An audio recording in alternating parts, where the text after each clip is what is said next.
Bandeko mbote bino to mesana ulandanga na juste pour na ko annoncer bino ko prêcher parole de l'évangile.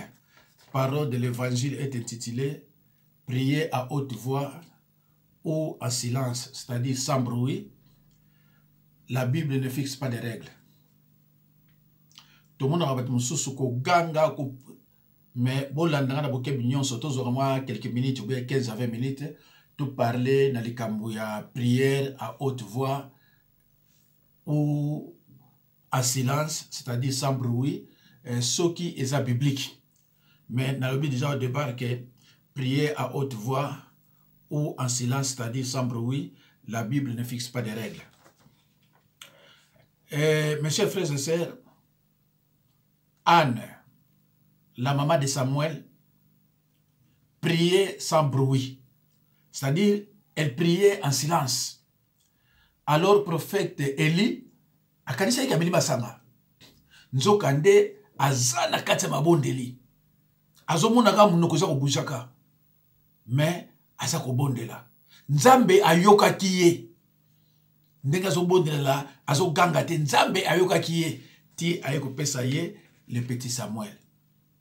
Alors, mes chers frères et sœurs dans le Seigneur, na kotangi la rabino kaka nyo sauté, ezali trazo ko pousser bino na paresse.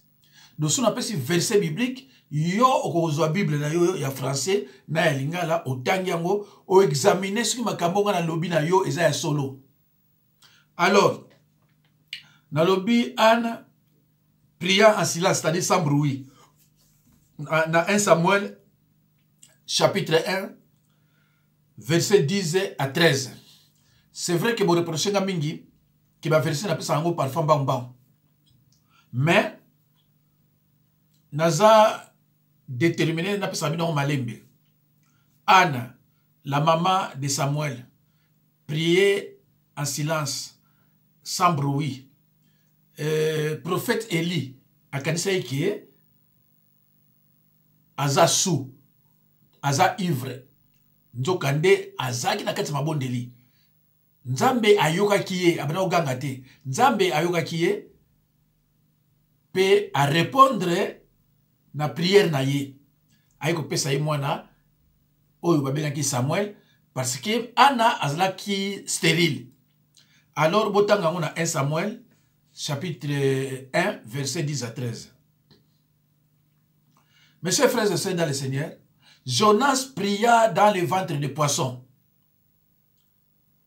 Jonas pria dans le ventre du poisson. En silence. Botanga ngona Jonas 2, verset 1 à 3. Bon, même Jonas, na kati ya libumu, ya mbisi, abandako prier na silence, Nzambe ayoka kiye. Pe Dieu a agi.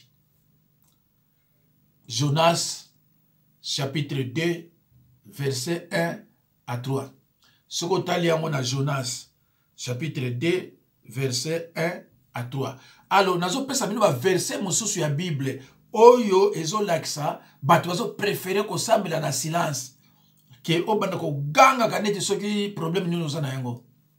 Psaume 143, verset 8. Psaume 143, verset 8. Psaume 25, verset 1 à 3. Psaume 25, verset 1 à 3. Psaume 5, 3 à 4. Psaume 5, 3 à 4. La Bible nous dit de prier sans cesse. 1 Thessaloniciens 5, 17. C'est vrai. La Bible nous dit de prier sans cesse.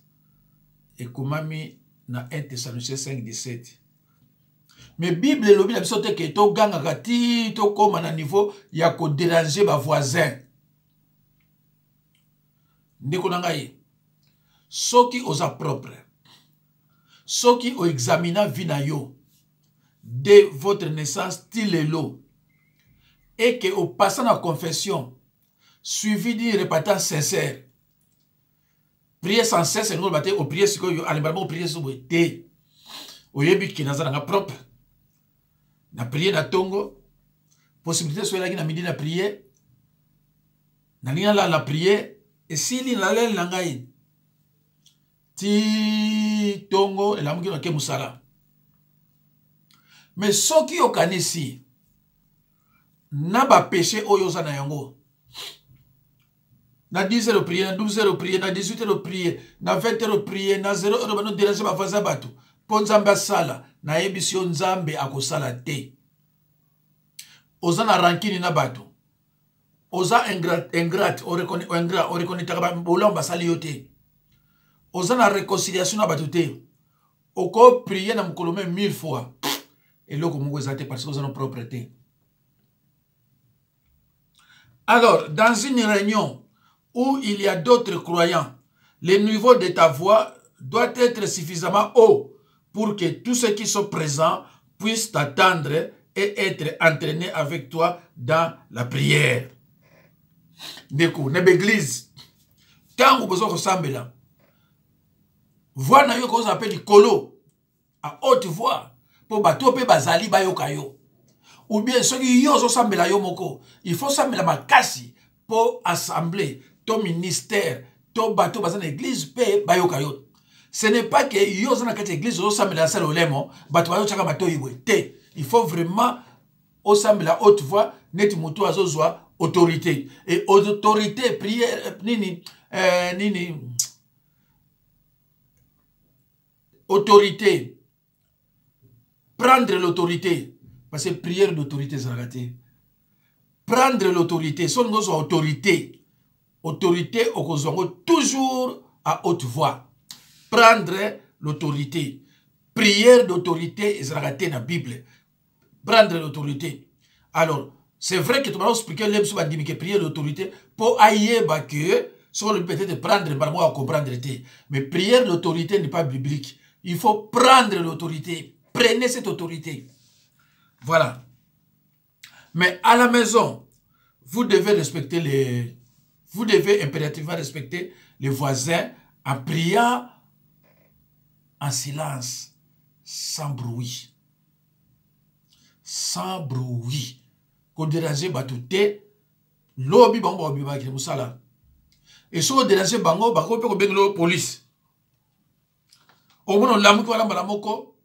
Ba o bazo combattre nga, ba oyo bazo combattre nga. Ba voisin ba bazo déranger. Soko sili si wana le obandi ko tinda moto. Moto ezwayo tala pa yo koti na péché. Bande ko ngai. Frères et sœurs en Christ. Et lo mona lobela bino bato ba bengi bandoki na ba sataniste. Ba yeli bino makambo ebele oza na kati ya Bible te pona ko pousser bino na péché. Mais le la bino bolingaka bango mingi ke biso. Ba sepelaka po na bino bo kopiaka oya bango alors que za yango te. Ba ndoki na ba sataniste ba yeli bino kotinda moto. Oyo Jésus na ba potre batinda moto jamais. Yo obandi ko sala yango kotinda moto. Bango ba yeli Jésus na ba potre na ba prophète batinda moto ata pa mutu te. Alors tango yo zo kotinda moto wana na kanda wana nyonso oza ko péché. Yango zo mona banda o banda eloko moko ya malonga ya lakate. Parce que Bible zo ba ndé musu pozo ndé musu. Biso batu toza kota nzambe tozo prêcher no aninga solo mais batu bazo linga biso bazaka muke. Mais soki mutalobika ke ngana utaki kolia batu nzamba lokotinga bino so sopani kuna bobosa niki aza mutu na lokuta. Popa ya uti eza pa ya lokuta. Mais yo lingi mingi yeke nga. Isamawa. Bible lobi na Hébreux 10:30 à moi la vengeance. Yo bandi ko sala vengeance ya ko tinda moto parce que ko tinda moto eza vengeance. Alors tant yo tindi bandi ko tinda moto bandi ko sala vengeance nzambe alongwe. Nzambe abeni na enzoto atiki yo moko. Ya ono mona ka bando banda ko tinda moto vino yela raté passe na passe kaka. Alors mes chers frères et sœurs dans le Seigneur, la position pendant la prière n'est pas statique. On peut se tenir debout, puis s'asseoir, s'agenouiller, à genoux, coucher. Mes chers frères et sœurs, la position pendant la prière n'est pas statique. On peut se tenir debout, puis s'asseoir, s'agenouiller, coucher. Ou bien, oza kotambola. Ou bien, oza kolala. Ndeko na ngai, tango oza la prière na yo. Bible lobi na yo te ke po yo prier, faut la ya ofukama, tozala à genoux. Te. Position ya ko prier, ils ont dépendre na yo. Okoki ko tambola ozo prier. Okoki ko fukama ozo ko prier, ils ont la Bible. Okoki kozala coucher. Itali karayo. Bandeko Jonas azali na kati ya libumu ya mbisi. Tango abanaki kosambela azali na position nini? Azali na position ya kolala. Nzambe ayokaki prière na ye. Position nyonso oyo kozala na yango na mabondeli, Nzambe akoyoka yango. Kaka nde ozala propre spirituellement. Kaka nde na nzoto na yo na kati kuna ba péché ezala te. Osambela ka l'air nyonso ko dira nzima voisin tongo tout ça. Tango kovanda ozana ennemi na batu. O se réconcilier te. O critiquer ka me basali la Nzambe. Mais ozo sa la gêne.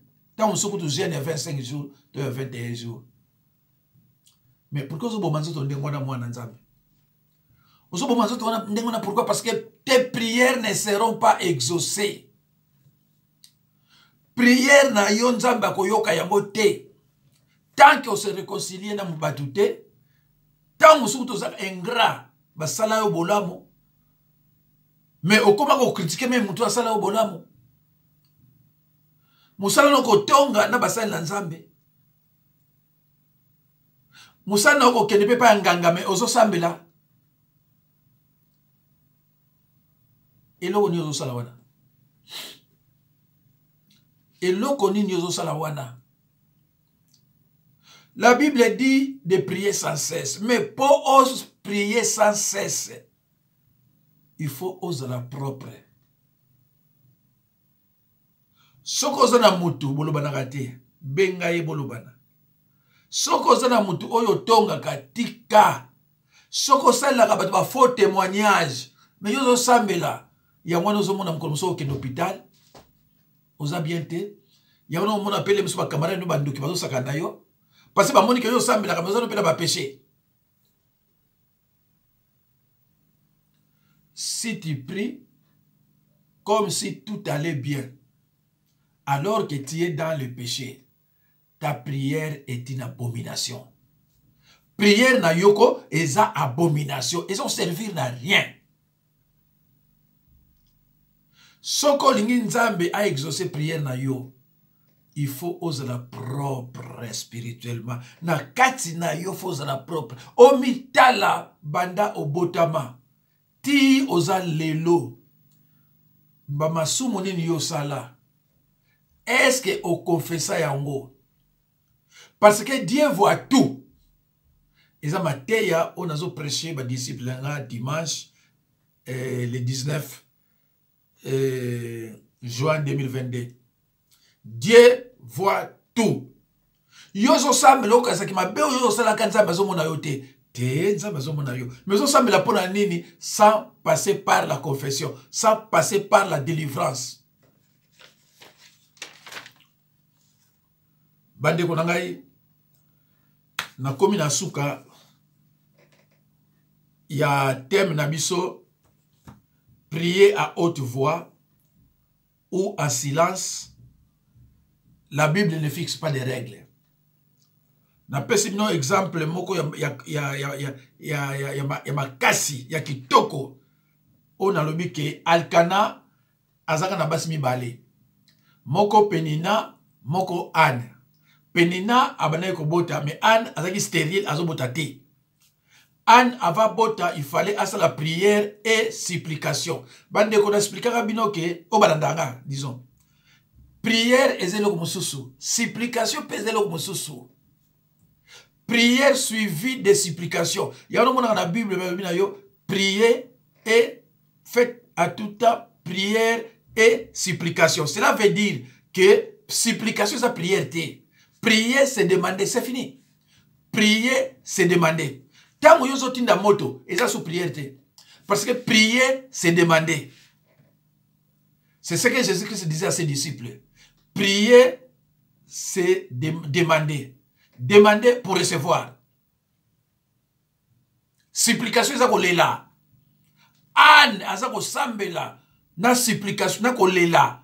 Mais, Eli, c'est voix na été, c'est bibate. Et bibate. Mais, Nzambe, c'est yokake. Oh, yo, yo, c'est prier. Dieu sonde le cœur de l'homme. À comprendre que, oh, yo, c'est prier. C'est a besoin de boye. Et soukana yango, Nzambe, c'est qui est. Bien que le prophète Elia kanisa ike aza na kwiti. Alors, mes chers frères et sœurs, merci beaucoup. Nzambe apambola bino. Vraiment apambola bino.